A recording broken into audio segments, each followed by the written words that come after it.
Good evening, ladies and gentlemen out there in computer internet world. This is the Nuvee Club Podcast. My name is Big Mike, and we got Sanjay Singh joining us from an undisclosed location somewhere in New York City. Sanjay, how are you? I'm doing well, Big Mike. Thank you. You're supposed to ask, and how are you doing, sir? How are you doing? You don't have to ask. It's the Nuvee Club Podcast. What is the Nuvee Club Podcast? Well, we're two guys, some people would say unlikely friends, and we like movies. We love movies. We love seeing movies. We love talking about movies. But this isn't that. At least, it's not only that. It's more. So let's start the show.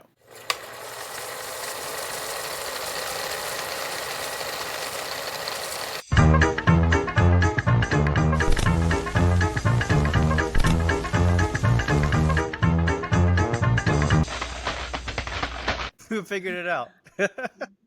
We're getting better, you know. It's not like I do this professionally. So how was your week? Let's do the check-in. Week has been good. It's been busy, but much more manageable this week than previous weeks. Only other thing that kind of was a little tough to navigate was these allergies. These allergies got me sneezing and tearing, but good old Allegra coming to my saving grace. You know, it's crazy. I never really was an allergy person for the longest time in my life. And then at some point, I started to develop like a weird allergy, like I have this weird reaction sometimes to yeast. I don't know. Nobody really knows what it is. But I did go to the allergist, and they did do the test, and they told, they tested everything. They poke you 1,000 times. And they did say, oh, you are allergic to pollen. But I never noticed the pollen thing, or at least maybe I'm not super sensitive to it. However, I will say, Sunday morning, I had an event for Long Island Abate. It's an organization for the safety for motorcycles. And it was a big rallying point, and all the bikers get together, and I was appearing for our hard rock station there. And of course, it was bitch cold. Sunday morning, we've had some beautiful days, but Sunday morning, I had to leave my house at 8 o'clock in the morning. So even though it got to 70 in the middle of the day Sunday morning at 8 o'clock, it was still 48, 50 degrees. And it was bitch cold. But that wasn't the worst of it, man. I'm telling you, you don't know what it's like. If you have allergies and you're riding through the pollen-infested island that we live on here, man, it was out of control. I thought that, there were sometimes I was going to sneeze so hard I was going to knock myself right off the motorcycle. So I do empathize with the pollen and the allergies, but I don't really medicate myself for it. I always keep Benadryl with me for the other allergy, but I can't, I wouldn't be able to get into the rhythm of just taking Benadryl to counteract the pollen issues. So maybe I should, especially on a day like that where I was going to ride the motorcycle. It's bad.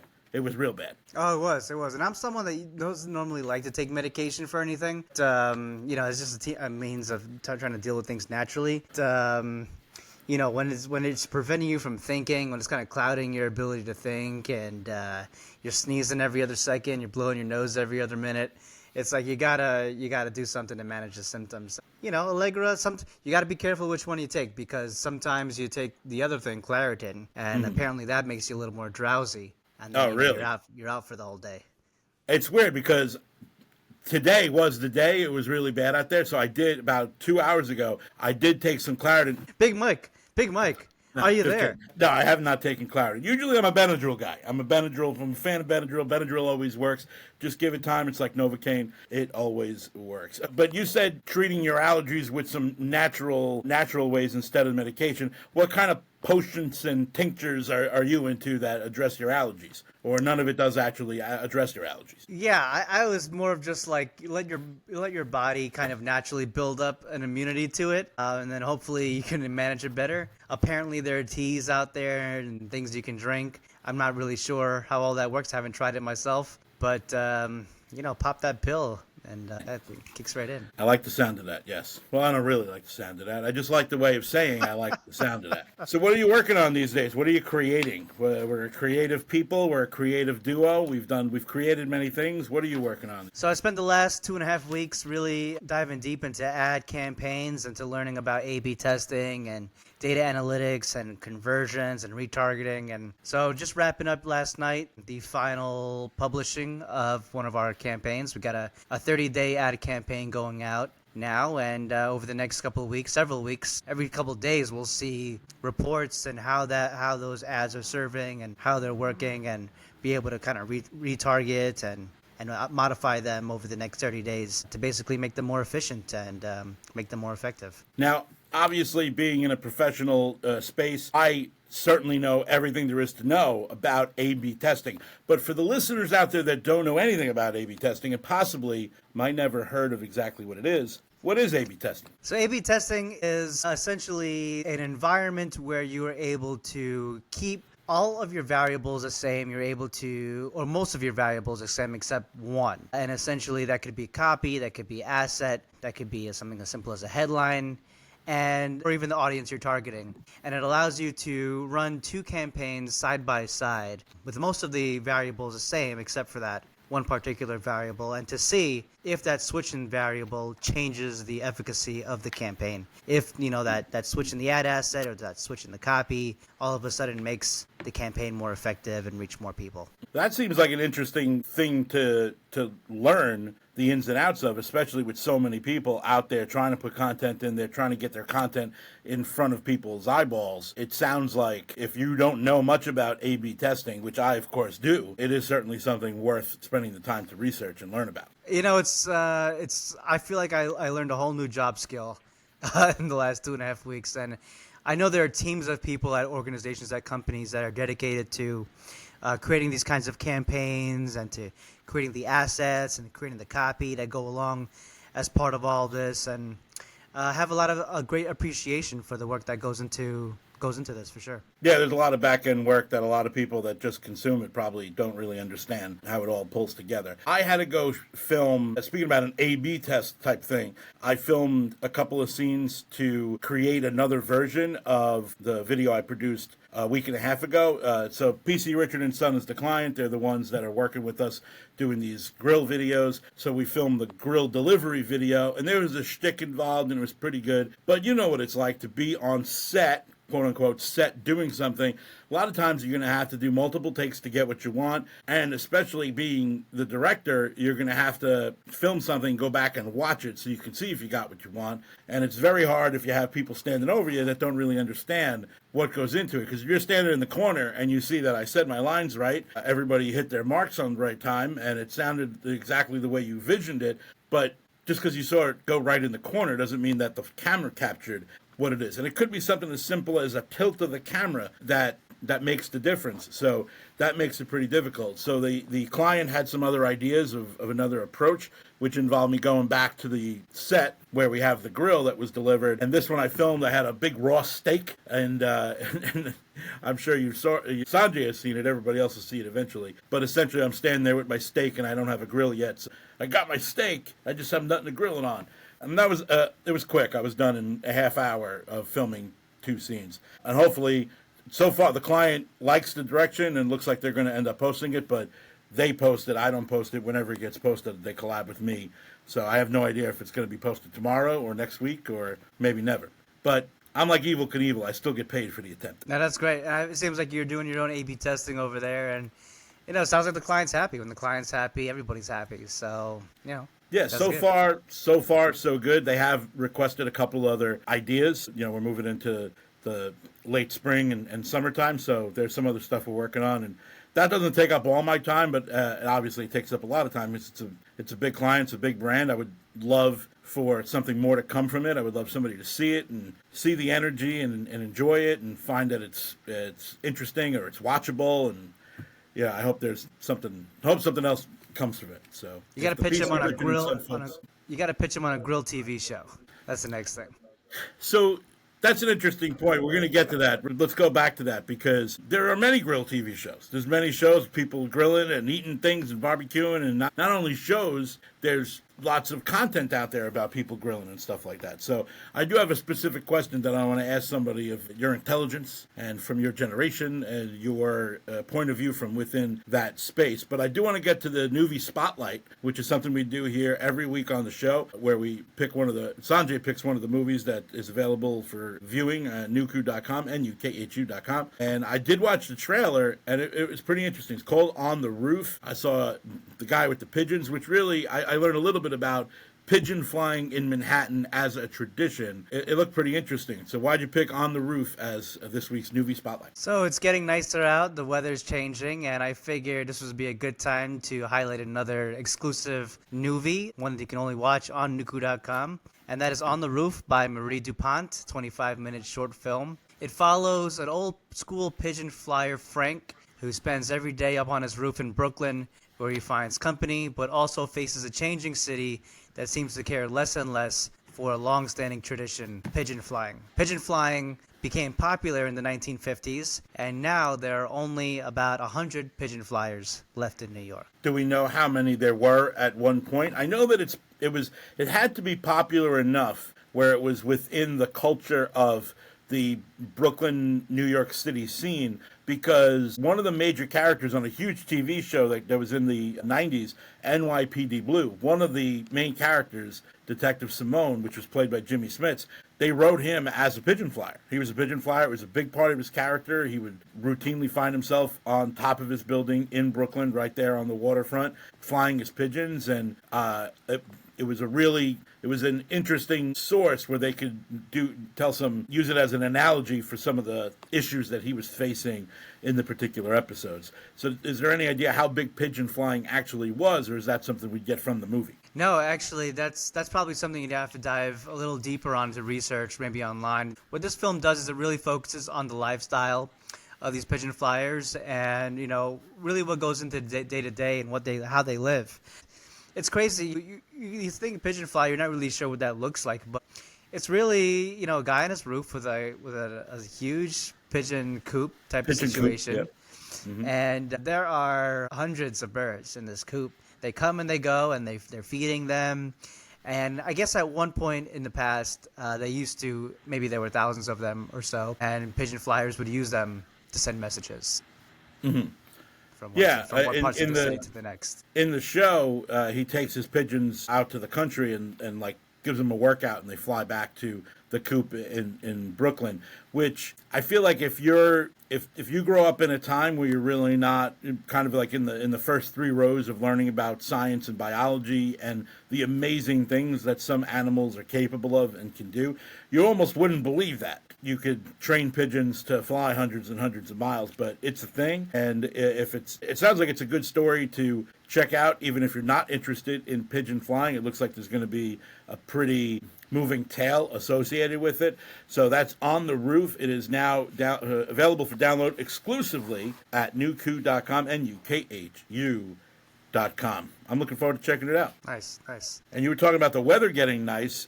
So you wrote this whole paragraph about why does somebody go to an outdoor event instead of sitting at home in the comfort of their living room. I have an interesting. Why is that on your mind right now at the moment? Because I do have an interesting spin on it. It's the times that the weather's getting nice. People are going to be outside more often, or at least we'll start seeing more people outside doing kind of recreational things. And I thought it'd be an interesting segue because, I host events, you host events, your profession, and I wanted to know if you had any thoughts about attendees. And what drives people to want to attend an event?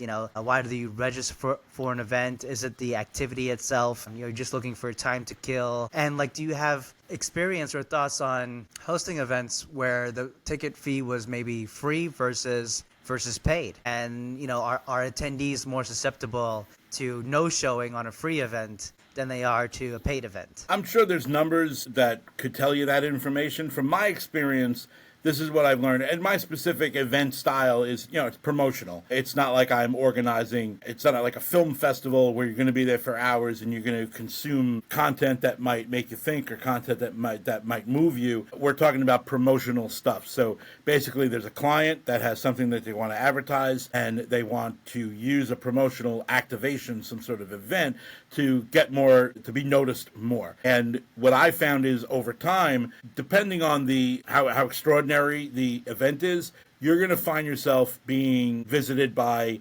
There's a group of people that this is their activity for the day. It's free. It doesn't cost them anything. They might even get something free. They might get swag. They might get something taken off your table. They might win something. They might win tickets somewhere. And then they have all these other activities or these other possessions that they wouldn't normally have obtained had they not gone out and visited that promotional event. Ironically, a lot of those people probably aren't the ones that the client is really looking to connect with, because obviously the client is looking for someone that's going to come in and use their product, use their service.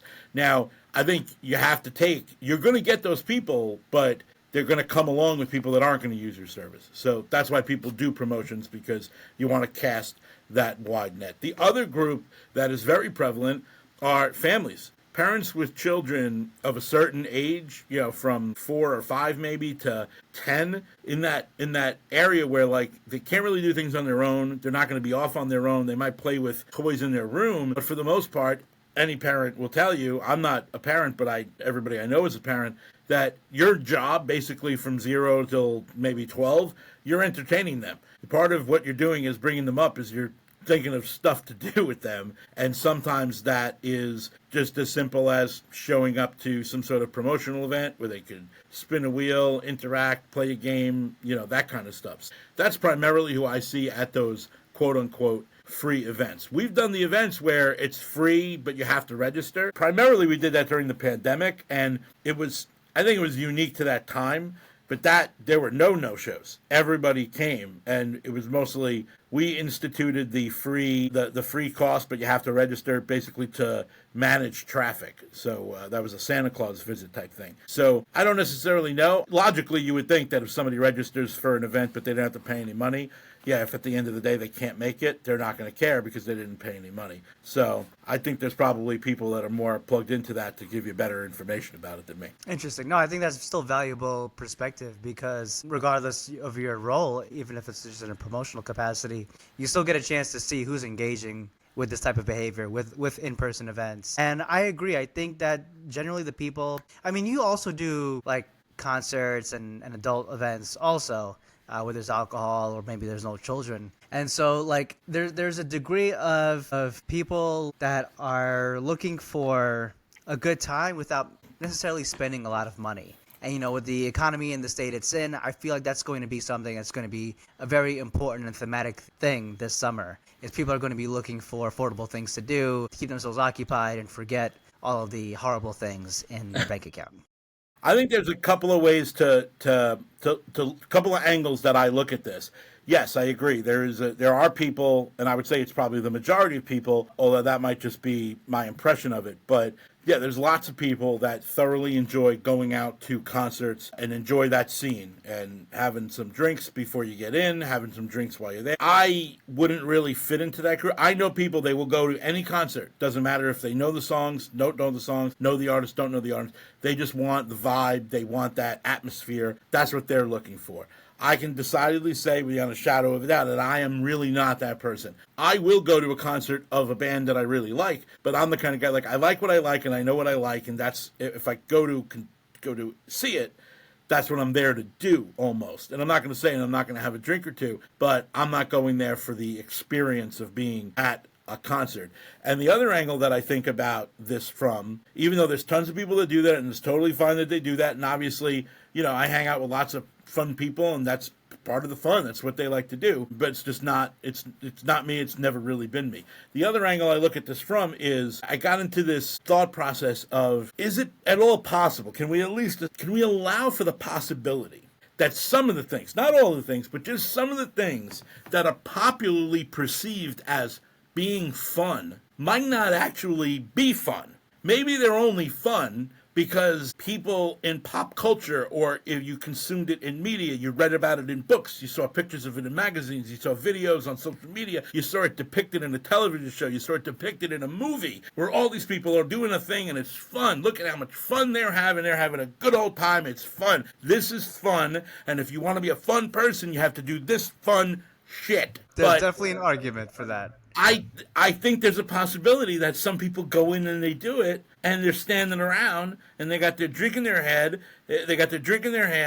The music is loud. You can't talk to the girl that you want to talk to. You can't have a conversation with your friend. You don't even know what song is being played. People are up against you, and you're just kind of shaking around. And I feel like I can tell. I feel like I empathize. I feel like I can connect with the people, and they're like, "You're not having any fun at all. You're only here because people said that this would be fun, and that this is what you see is fun." I think I had that thought when I saw the movie Anora. In the movie Anora, which won Best Picture, they're out, they're doing things, they're hitting the vape and they're drinking and they're out of their mind on drugs a little bit, and I'm going, now, obviously, for a segment of population, maybe a big segment of the population, that's fun. But I don't necessarily know if it's fun for everyone, and I feel like people might go out of their way to put themselves in that position because this, and now with social media, I'm taking the picture of me at the club, at the hookah bar, having the drink. I'm having fun, even though maybe deep down inside you might not actually be having fun. That's a little bit of a brain twister. I'm just putting it in with pretzel, man. No, I hear you. There's definitely a performance aspect to it, and almost like a grass is greener on the other side type of thing. Like you always wish you're the other person. You always wish if you're at home, you're the person that wishes you were at the event, and if you're at the event, you kind of wish you were at home. Yeah. And it's weird because then in a lot of ways that becomes in vogue. That becomes cool to post about, I just want to sit home, or they sell a sweatshirt that says, just bring me coffee and let me sit on my couch. And so I don't know what's going on, to be honest with you. Like, I try to find the things that, and I would imagine most people do, but maybe they don't. Maybe they get wrapped up in, I don't want to do what I find fun. I want to do what other people think is fun so that I could look like I'm having fun. And that if that becomes more important to you, that's when you should look in the mirror and go, something wrong. Something is not right about this particular thing. Thankfully, I am very, very grateful that over the last few years, I've kind of set up a situation where I know I'm not going out on my boat with a couple of friends, playing music, having some drinks, anchoring the boat in Pirates Cove and hanging out. I'm not doing that because I once saw a movie that said it was fun, or that I've seen other people and was like, I'm going to tell everybody I'm happy. I thoroughly do enjoy that. I enjoy riding my motorcycle. I enjoy being out on the highway riding the motorcycle. I do it because it's fun, not because other people think it's fun. And I also ride the motorcycle. That's a 2020 Fat Boy Harley. Dig it. I do it for the chicks. I do it for the chicks. Definitely. When you resonate with an activity, whether it's riding your motorcycle, whether it's dancing or something like that, those kinds of things, I can see how the activity alone is what the draw is. I mean, if I'm looking at the most memorable events, regardless of the programming, I think for me, what I like connecting with people. So regardless of even if it was a movie, and then after the movie, I ended up, connecting with somebody outside the theater, just, because we were so enamored by the picture and we were both talking about it or something like that. It's those connections that actually stand out the most to me, and why I remember going to the event or going out in the first place. It's because I met somebody and had an interesting exchange, and that's how I kind of encapsulate the whole experience. That's connection to community is part of the theater experience, and that's a good segue into your recent favorite film. You have The Firm. I think I've seen The Firm. Tell me about The Firm. Maybe I did see it. Firm is by Sidney Pollack. It is a mystery thriller. A young lawyer, played by Tom Cruise, joins a prestigious law firm. Yes, I did see it. Yeah, I saw it. Only to discover that it has a sinister dark side. So I saw this on the plane. I was traveling, it's a long plane ride. It's like a 2-hour film, 2.5-hour film. And well worth the ride, though. Satisfying ending, not like Arlington Road. Really great ending, just not satisfying. Really enjoyed how they wrapped it up, and young Tom Cruise. So it was good. It's always good to see actors, very notable actors today, and in early projects. I always like that kind of juxtaposition. Gotcha. Yeah, I saw The Firm a while back. Maybe I'll put it back up to the back in the queue and watch it again. My recent favorite film, which for some reason I'm getting served this on streaming left and right. I guess it's on Showtime, because Showtime is just they have like multiple Showtime channels, and I think sometimes they just put one movie on one channel just 24 hours a day and just let it run. Let it rip. Is Interstellar. So Matthew McConaughey, have you seen Interstellar? I have seen Interstellar, yes. This is a Nolan film, right? Yes. I saw it in the theater. I liked it. I don't think I really absorbed a lot of it because it is a little bit of a mind bender. But now that I've seen it multiple times on streaming, thanks to Showtime, I definitely grasp the essence of the film a lot more clearly. And what I really liked about it, if you can get beyond the mind-bending explanation of warping time and space, so you kind of got to have you got to have a little bit of an understanding of how time is not a constant in order to really get it, and how distance and speed can affect things like the passage of time, which is a real thing. I know there's some people out there that are like, "What are you talking about? Time is time, and that's it." But that's not the case. So this does a really good job of that. But my favorite part of it, and this is where we get a little mushy, is that it uses the idea of gravity. The idea of gravity being some sort of force, a force that exists in the space-time continuum. Gravity is a force, an attraction. And they say, well, maybe gravity is the kind of thing that can transcend time and space, differently than the way all the other things that we know about can. But then they draw this comparison to gravity about love. And listen, I'm a manly man. But I know what love is. And they talk about love, and they're like, yeah, like I love someone who has been dead for 10 years. Like, how do you explain that? Of being a force of something. So if gravity can transcend time and space, if love can transcend time and space, it's not a finite thing. I love, my mother. She's here. We have a connection. I interact with her every day. I love her. She passes away. Now I stop loving her, because she no longer exists. She's no longer part of my present. She's a part of the past. But that's not the way love works. We all know that. Also, distance. There are people that are very far away that you don't interact with every single day, but you still love them. So I feel like they're just brushing the surface of the power of things like that and ideas like gravity and love. And I think that's what I really enjoyed about Interstellar, and that's why probably if it comes on and I'm in the middle of it, I'll probably stick with it because I really like that story. Yeah, I remember it being one of Nolan's one of his most symbolic or allegorical type of films too. It wasn't a lot going on necessarily or something that was memorable, but that the energy, the tone and the themes of it were just very intense. So that's what. And it was well done. It was very well done too. Many scenes. You really think you're watching people in space. I remember reading something about that film recently where apparently there's a shot of a large cornfield, and the producer wanted Nolan to do it all CG, but he didn't want to do it CG, so he bought I remember that. a couple hundred acres of cornfields in Canada, and they grew corn, and then they ended up selling the corn and turning a profit on this little side venture, making like $100,000 or something like that. I had read that story too. Yeah, that's a good story, but it's well done and definitely worth the watch if you haven't seen it, or definitely worth the rewatch if you have seen it and you didn't really get what you thought you'd get out of it. Well, how do you like that? Quick little recap, of course, on nuku.com, On the Roof. Learn something about pigeon flyers because it seems like it's an interesting story about a tradition that might be on its way out. Hopefully not. And if you haven't dug up The Firm with Tom Cruise, check that out. And Interstellar as well. Anything else, Sanj?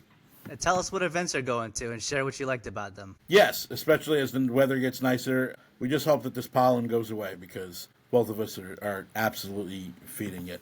For Sanjay, Singh, and myself, Big Mike, that wraps this week's episode of the Nuvee Club Podcast. You can catch us same time next week, and you can always find us every time at Nuvee Club on Instagram and at NUKHU Nuku on YouTube and Spotify. And of course, subscribe, download, become a partner with Nuku, NUKHU.com. Have a great week. Take care, everyone.